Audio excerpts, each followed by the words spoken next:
Well, hello, good evening, and welcome to the Caithness Amateur Dram Antique Society tasting.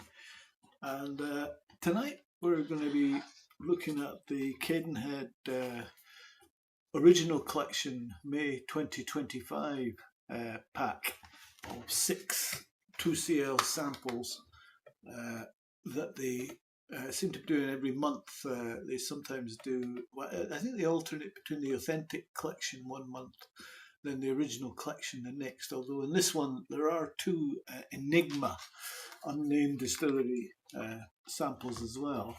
So the samples we have in this one are the Burnside Balvenie, teaspooned 28-year-old, 46% in bourbon cask. Glen 11-year-old, 46%, finished in Fino sherry casks. Auchroisk, 12-year-old, 46%, finished in Manzanilla casks. Glen Elgin-Glenlivet, 12-year-old, 46%, finished in Palo Cortado casks. And then we have the Enigma Lowland, 11-year-old, 57.5%, code Low 1B, finished in refill Oloroso casks. And then finally, their first ever Enigma bottling of Tennessee Bourbon, 21-year-old, 41.5% from the USA, code 1A. So this is a fairly, the original collection is a fairly new range from Cadenhead, and it makes its mark by providing larger scale releases at 46%, and they're at competitive prices. And that format allows for also the blending of casks, which gives you quite substantial offerings, and it highlights the advantages of combining different casks and seeing the results. So they re-rack them, and they'll maybe sample a cask that's been matured in bourbon and then think, well, maybe it needs a bit of a finish. And they've mastered that over the years. And tonight we're going to start. You get 6 samples in this pack and a little card that has some tasting notes. And it's a nice way to sample whiskies before you commit to buying a full bottle of the whiskey. I've got a pack over the last 4 or 5 months. Tonight I'm going to use Larkfire spring water, wild water for whiskey, which comes from the Isle of Harris, and the Isle of Lewis, to be fair. And you do feel a little bit of sad news about the Hirach Isle of Harris distillery, where they've had to pay off some members of staff owing to financial constraints. Hopefully that's not a sign of the times that we may be entering with the whiskey industry. So first up, this is a Burnside, which of course Burnside is created by William Grant and Son, and is known as what is a teaspoon malt. So teaspooned with a little Glenfiddich into the Balvenie is almost certainly what we're sampling here, which safeguards, they teaspoon it to safeguard their brand, so you cannot then sell it as Balvenie. Think of it as a protective measure in today's tariff market. But you could take the teaspoon concept with a grain of salt. Is it teaspoon indeed? Do they add a teaspoon of Glenfiddich or Cadenhead to the Balvenie? Could they really be bothered doing that? Maybe they just don't want the indie bottler to say it's Balvenie. So if this were an official Balvenie release at 28 euros, the price would probably be beyond £1,000. when you think about the 21-year-old being now £600. But ultimately, it's your choice, your money, and your decision. Balvenie can be a lovely whiskey, but you can also come across some rather disappointing expressions. So we'll approach this one with a little bit of a cautionary note. So, fully matured in bourbon casks, which is a little unusual for Balvenie in their core ranges. They tend to have Caribbean cask, double oak matured, all these types of things. Nice tears on this one. So this one's been watered down to 46. It's not cask strength. And it's a fresh nose. Do get some old leather books. Honeysuckle. Milk chocolate. And that coconutty smell you get from gorse bushes. I once made gorse ice cream during lockdown. You infuse the cream with the yellow leaves of the gorse. You're very careful. Don't use broom because it's a toxic flower, whereas the gorse has a sort of coconutty taste and aroma. I get pastries filled with currants, along with the sort of peach skin and creamy vanilla rice pudding, some bubblegum, wintergreens, orange zest, copper and a sort of wet driftwood, some polish, a bit of dustiness. It's got the waxy purity of natural Balvenie on the nose. Mirabelles, apricots, and ashes and flints, beeswax. Sort of opening a tin box, an old tin box. Popcorn, a bit of fresh oak, a touch of Lion's marmalade, sort of commercially available marmalade, juicy pineapple, and there's a hint of floral notes, and it's all intertwined with this like mineral undertone. Try the mouth.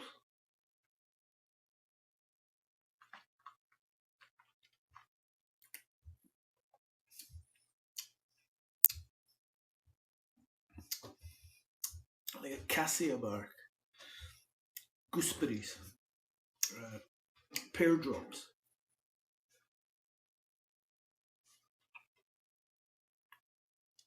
rhubarb and paella. There's a burst of flavour, and there's a generous amount of vanilla in this, and you get some tangy raspberry jelly, and there's hints of strawberries and cranberries, and that's all intertwined with the notes of oranges and those rhubarb sweets.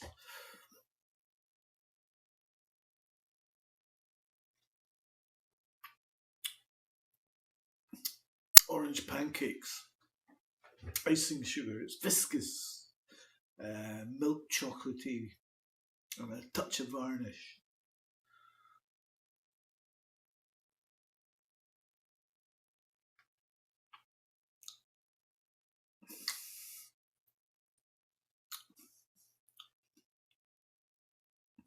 And the finish is licorice, golden syrup, orange zest, cloves, oranges, oak, some Christmas spices, dark chocolate, and there's a slight bitterness.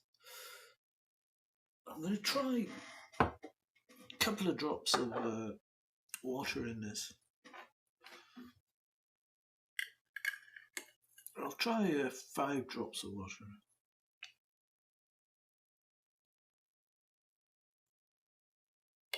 From my Larkfire can.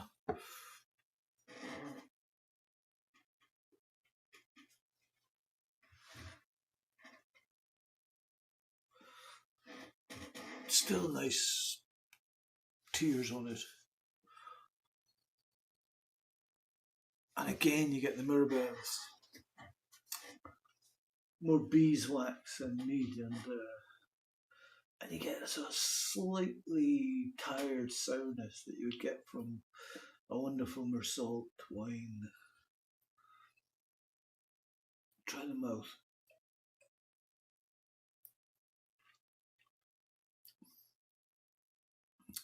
And that little bit of water, it becomes much more mentholated and herbal. It's got a short, fruity arrival. And then it's old waxes and polishes, and it's like an old bottle of mead at the back of your parents' cupboard from 40 years ago.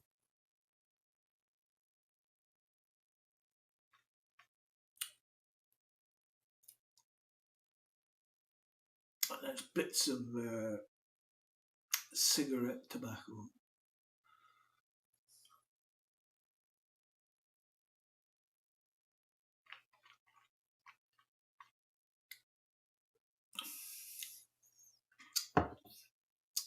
It's a long, dry, bitterish finish.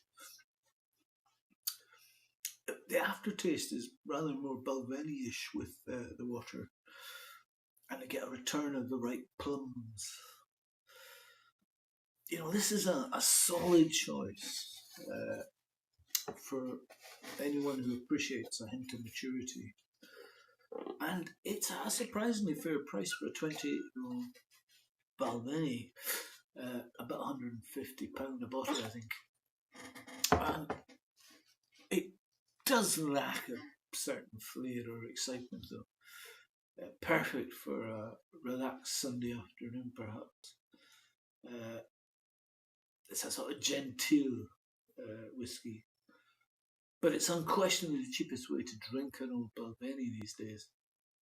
It does lack a little complexity, and it carries a little bitterness in the end.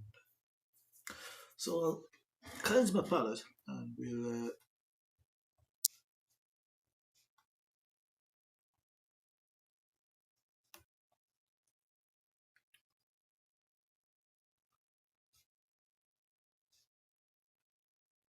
we'll move on to the next one.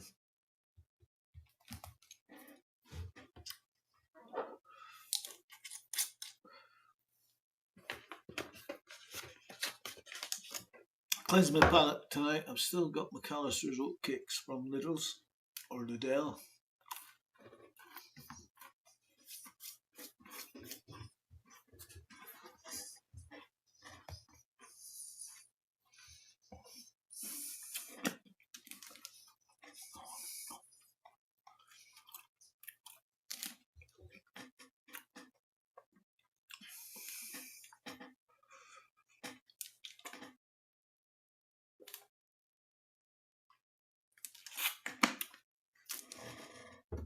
And the next one is the Glengarry 11-year-old, 46%. This one, Glengarry, I have a mixed relationship with Glengarry. I always feel it's striving to rediscover its original character after the changes of the 1990s. And you do hope it can unearth its original DNA and deliver more of that traditional style.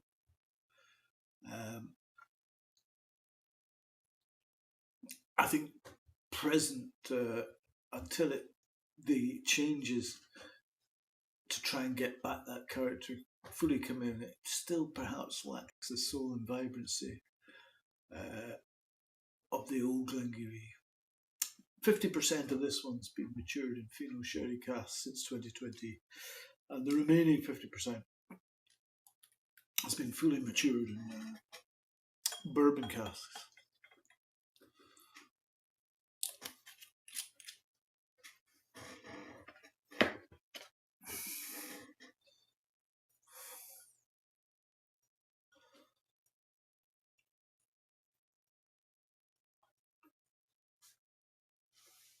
It's got nice tears again. Quite thin tears in these, 46%. All non-coloured, uncoloured and natural colour and chill filtered. It's quite sweet. The apple blossom, apple crumble, raspberry ripple ice cream, apple juice, sultanas, grape juice and vanilla. There's some tangerines and woodsap, touch of smoke and cured ham. And what's revealing itself is hazelnut and almond, oak, baking spice, rich barley, toffee apple, and honeydew melon.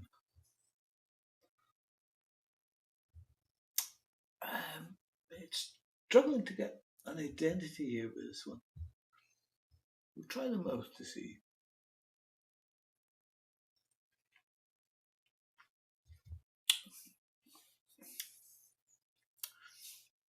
And you get the marzipan, the panna cotta, and it's like these fruit salad sweeties, fruit salad candy.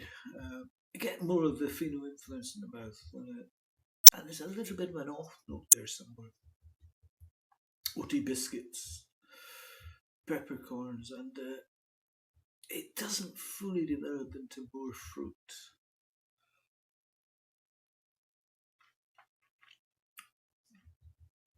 Chorizo and beef crisps. It's quite full-bodied, creamy, but very sweet.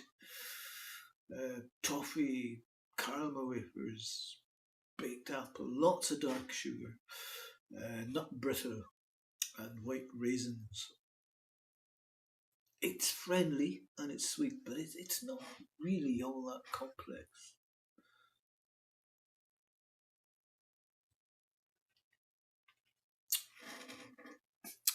And the finish again is salted caramel, chocolate orange, cinnamon. It's relatively short to finish.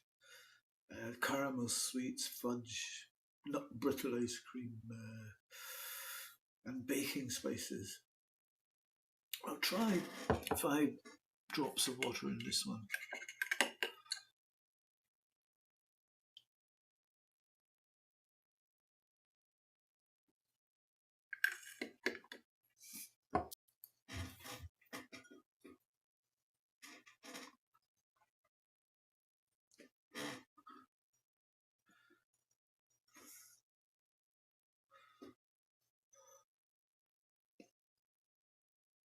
Because it's more Glenlivet, you get more of that tartaric note on the nose, but you still get the light, sweet finish whiskey.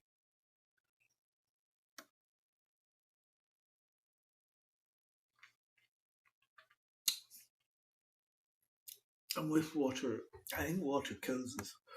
You get more light sweetness with the water, but it's less honest. Ripe, a few light warm fruits. It's like biting into a soy soaked piece of toast.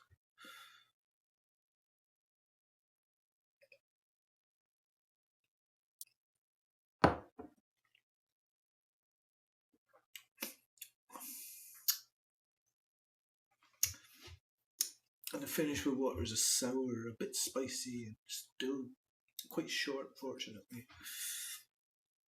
You know, this has a funny character, this whiskey. I think it's a bit lost, which can happen to Glengarry. I think the addition of Fino adds a twist, making it quite an easy drinker. But it fades from your memory very quickly. I really can't really pin down this whiskey at all. So we'll cleanse our palates again and move on to the third whiskey.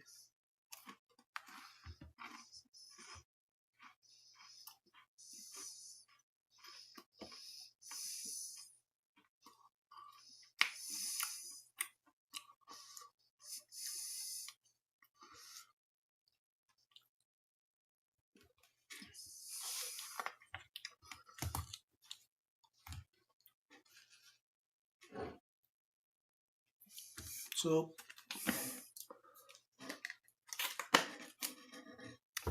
whiskey number 3 is the Auchroisk 12-year-old, 46%, finished in Manzanilla sherry cask since 2023. So, Auchroisk Distillery began production back in 1974, so it's a very modern distillery. It's quite secluded distillery in Speyside, and it serves as a key malt for numerous Diageo blends. You don't see many official bottlings of Auchroisk. The distillery itself is a captivating place that produces a rich cereal-like whiskey that can be very enjoyable. So let's see where we go with this one.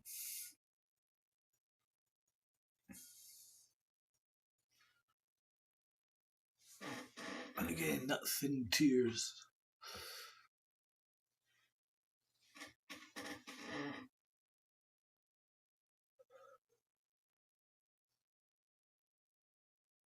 So I get chamomile, banoffee pie, latte, a blend of fudge, rich caramel, and finely ground walnuts. And there's hints of chocolate, and the remnants of wax, charred orange, and chamomile tea, lemon zest, chalk, and the sunflower seeds. You would get the chamomile from the Manzanilla sherry. You do get some grassy, evergreen, and herbal notes. And then nuts like cashews, sour butter, and a slight lightweight sweetness from the oak. We'll try them both.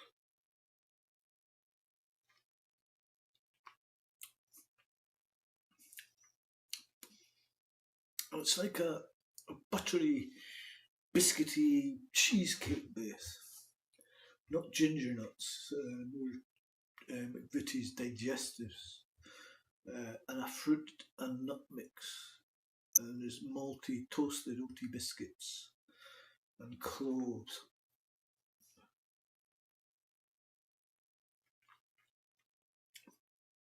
It's got a lovely texture. It carries notes of oil, dough, figs, and vanilla. And its spicy cloves accentuates the dark, spicy character, hints of cannabis or herbal undertones. And you get classic flavours of leather, red apples, and oatcakes.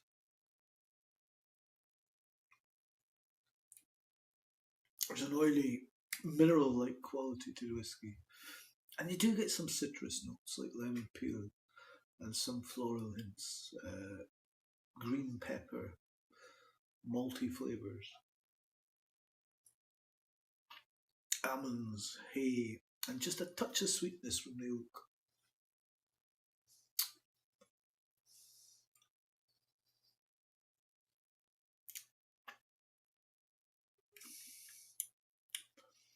And the finish is like buttery popcorn, ripe fruits, demerara sugar. It's medium length, and you get lingering citrus, dried herbs, and some mild spicy notes.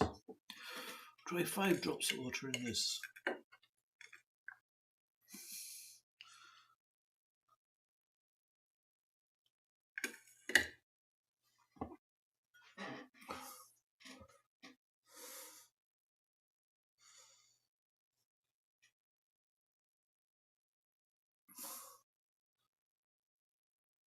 And again, lemon zest is to the fore.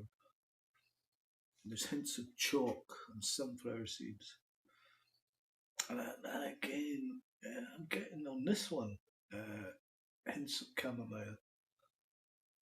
But that might be my imagination from the last one there. Then that grassy notes, evergreen needles, cashew nuts, and a hint of sour butter. And there's a light sweetness of wood shavings in the background.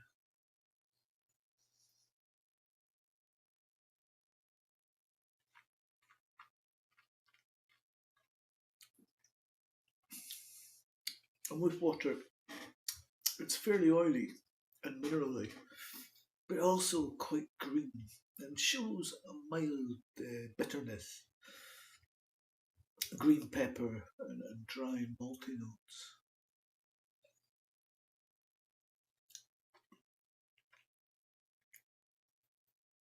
Lemon peels and almonds, more hay and chalk, which are markers of a good Manzanilla sherry.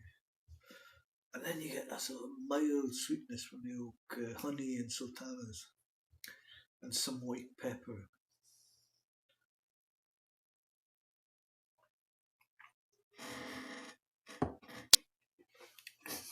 And the finish is medium with citrus notes, dried herbs, and a mild spice.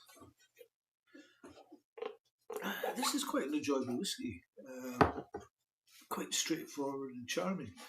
I've had a Wiltburn matured in Manzanilla cask, and it was very similar to this. So the Manzanilla gives it a rich body and texture, and makes its presence felt in this whiskey.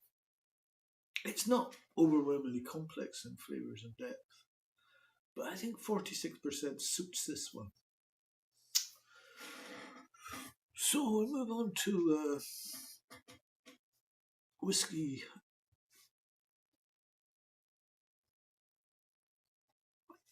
number 4 in a moment. I'll just cleanse my palate.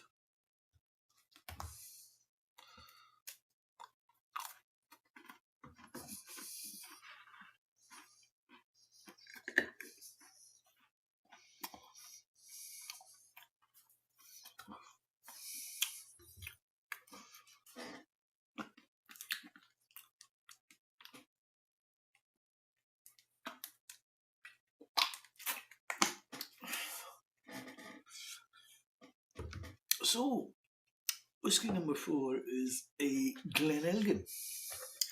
Another one you don't see a lot of independent bottlings, a lot of official bottlings from. I have a 26-year-old signatory vintage.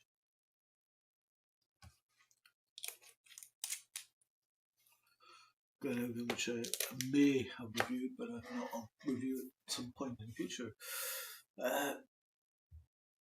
But you know, Glen Elgin, we have to be careful of the negative news in the whiskey industry. And there's a bit of anxiety about what's lying ahead. And, you know, give it time. Things go in circles. And quality whiskey will always be in demand.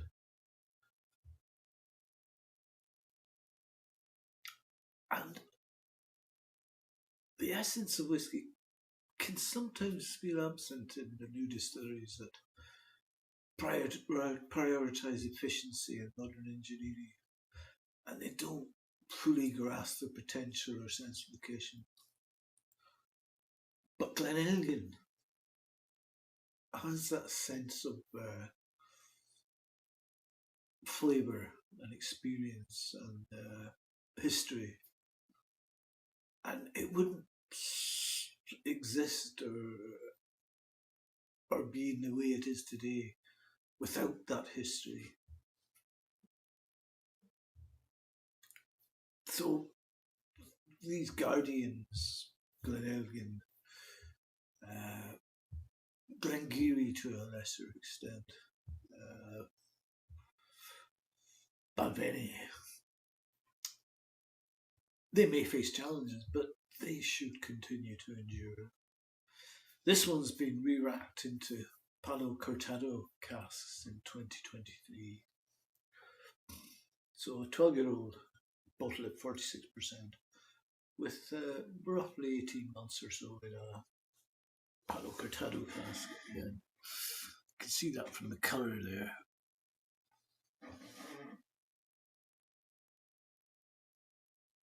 And you do get saltiness from the Palo Cortado. And a sort of bit of savoury, the maple bacon. And then a little redness, a little sweetness from the red apples. It's quite a dense nose, this one. Takes a bit of investigating.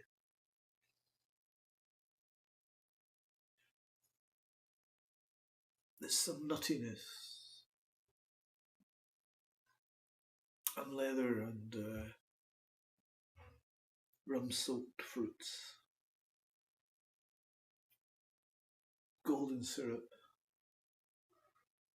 Crackling. Allspice and nutmeg. It's fruity, malty and dense. You get overripe orchard fruits and stone fruits. Juicy oranges and tangerines. Pineapple. Toasted brioche. Sponge cake. Sweet cereal, sweet muesli. Honey roasted almonds. Baklava. And marzipan and also butter, linseed oil, a damp flower bed, and some dusty oak there. We'll try them out.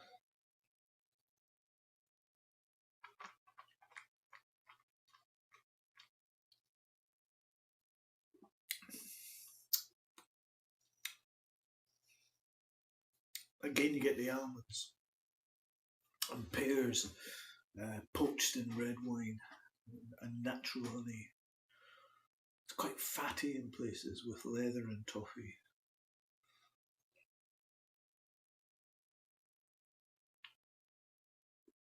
Macerated plums, raw pears,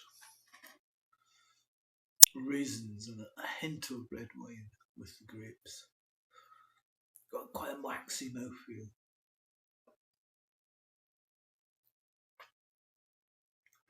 And then you get more citrus and orchard fruits, stewed peaches, fruitcake, honeyed cereals, and some light oak spices, ginger, white pepper, and fresh nutmeg.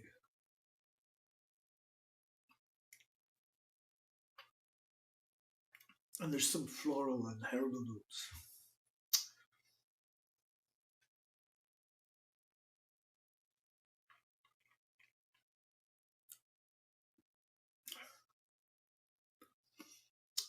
And the finish is like strawberries and cream sweeties, candy, pomegranate, cranberry, medium finish, malty and nutty.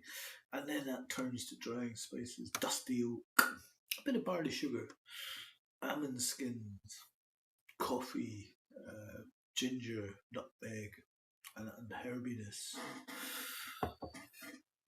We'll try 5 drops of water in this.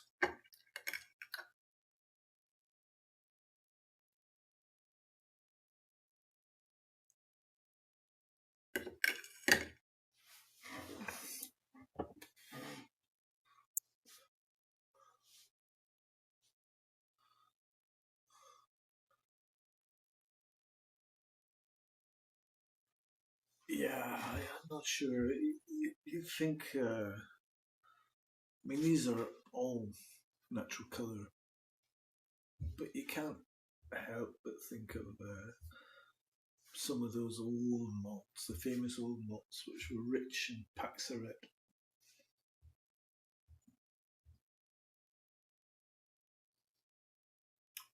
And kind of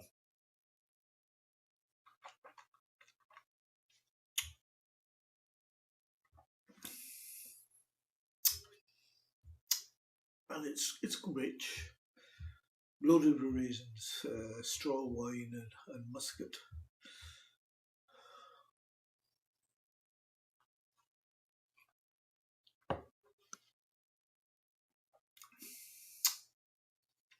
and it's quite a long and finish, and it's a bit like cherry beer, that famous Belgium's Kriek beer. Some fruit tree leaves in the aftertaste. So this whiskey and cask situation feels a bit like it's been falling out with each other. Almost like a game of chess that's ended in stalemate and each has cancelled the other out. There's not much marriage, expression, or communication. It's a shame. It's not the most exciting Glen Elgin I've had. And I think maybe an older Glen Elgin I have from Signature Vintage is 26-year-old. I think a well-aged independent bottle of Glen Elgin may be something to look out for in your travels in the whiskey world. So we'll cleanse our palate again and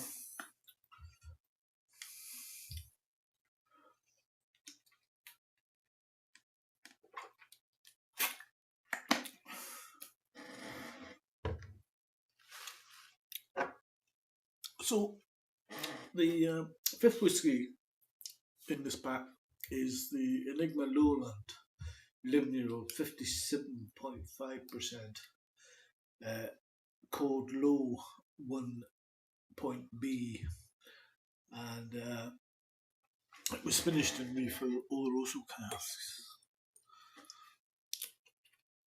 So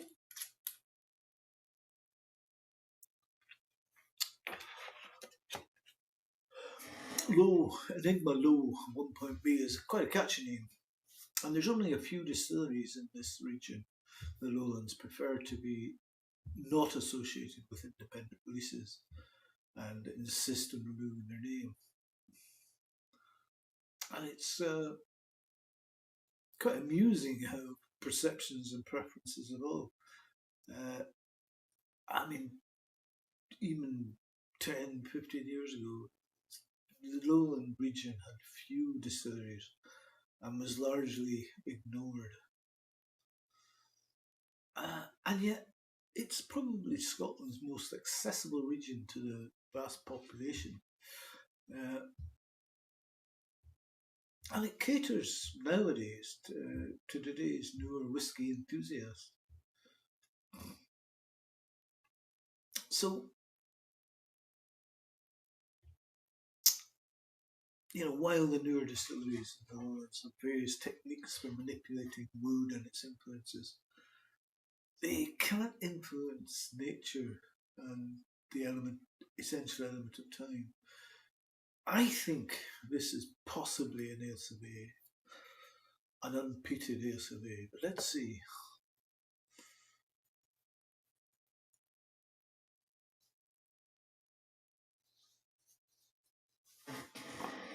Thin Tears. This one's 57.5% cask strength.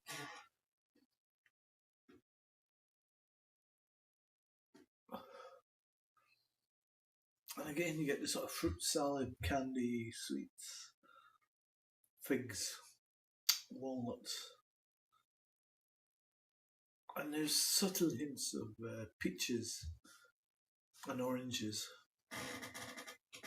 It's very delicate, quite ethereal. It's not got any heavy cloying notes. Almost certainly a refill sherry cask. It's a soft sweetness mingling with the wild raspberries, zesty lime, and I like crunch of those pink wafer biscuits you get. And it's got quite a bit of depth, and it's nice and grassy, lemony touch. Bit green, some vanilla, apples, and a bit of moss. Slightly coastal with a hint of salinity. I'm not getting any of the Oloroso influence on the nose of this at all. We'll try the mouth.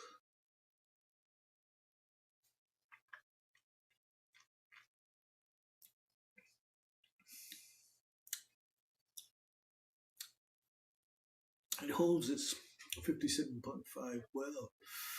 You get grilled nectarines, wholemeal toast, and butter, and a sort of cherry fruit leatheriness. It's very pleasant. It offers a sort of fruity essence that's quite well balanced. The sherry is very gentle.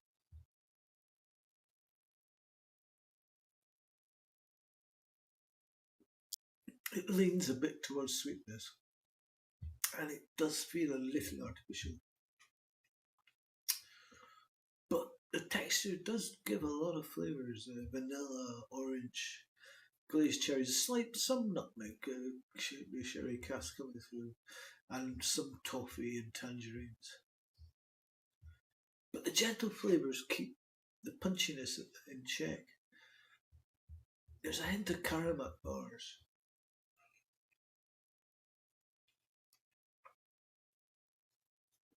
Some berries, and there's a gentle note of oak, quite a lot of barley. It's like that sort of nuggetiness inside a Milky Way. It's quite Lowlandsy, this one. Wood spices, hint of sawdust, and some blackberry syrup.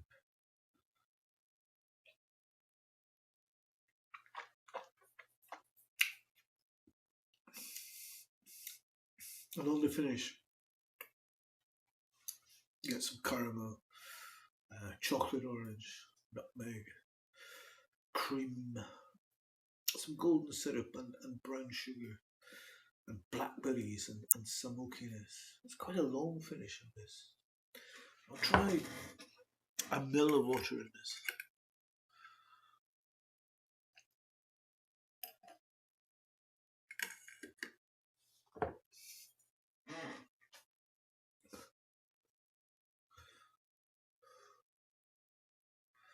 And you know, very quickly, Scotch mist is starting to appear here.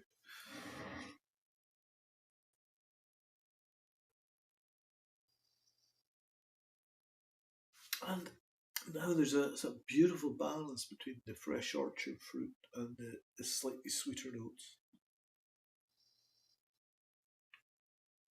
It's almost like a dessert wine at times, without the vinous pitfalls. There's hints of treacle and blackcurrants, but also pomegranate and strawberry gelato, cloves and milk chocolate. Try them out.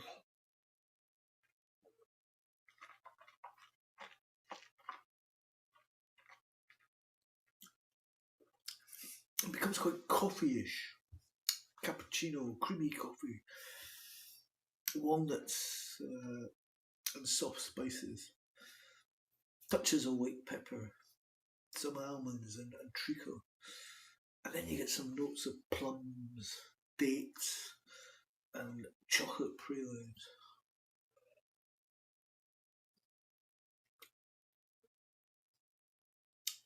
And right at the back, there's a tinge of eucalyptus.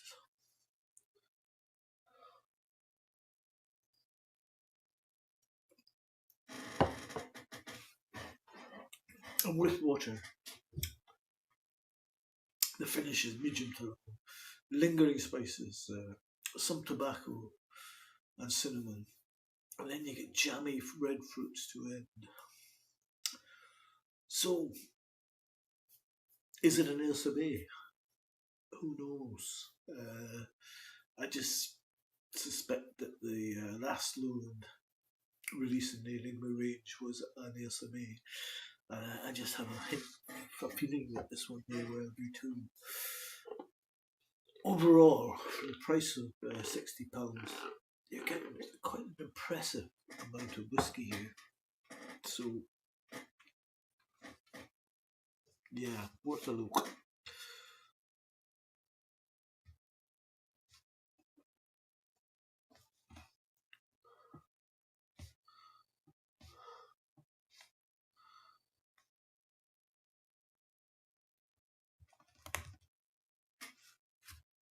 And so for our final whiskey, well, I'll cleanse my palate first.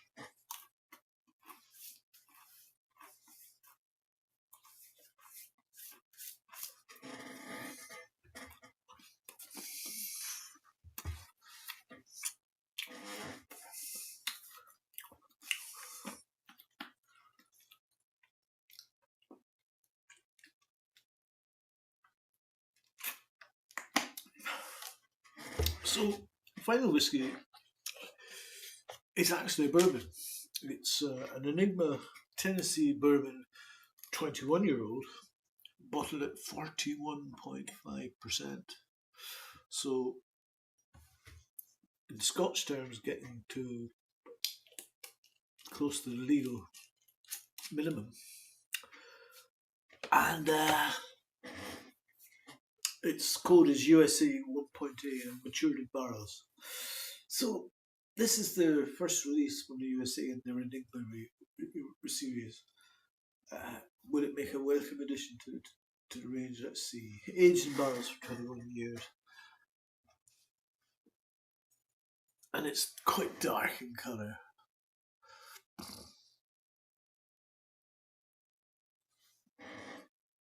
Nice tears on this one. And you immediately know this is not Scotch. Oh wow, it's beeswax. Cinnamon butter. Caramelized sugar. And there's a luscious blend of rich caramel. Decadent fudge. And there's a bit of a symphony of brown sugar going on too. Hints of coconut ice. Nutty brown sugar. It's like a macaroon bar, this. And creamy milk chocolate. And there's a touch of cold earthiness there too. Try them out.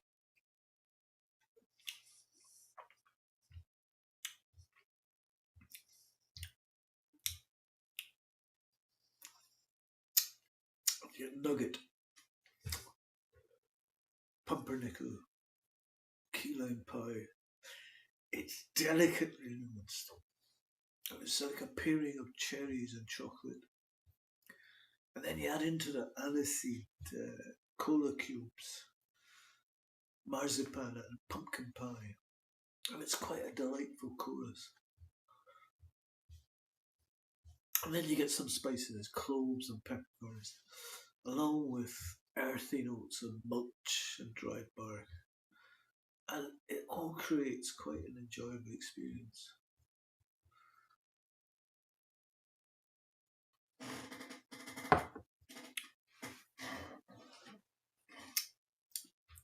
And the finish is mint julep, sage, grapefruit. Phew. You know, this one, I'm not going to have butter here because it's teetering on the brink of legal Scotch strength. And you know, sometimes we do become a bit fixated on cask strength, integrity bottlings, or 46% core range bottlings. And we can be a little bit, as whiskey enthusiasts, can be a little bit miffed when its colour is added and it's chill filtered and it's bottled at 43% or 40%. But this one, 41.5, that was teetering on the brink.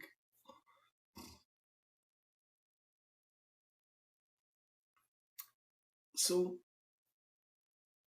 have they watered it down to get more bottles? I don't think so.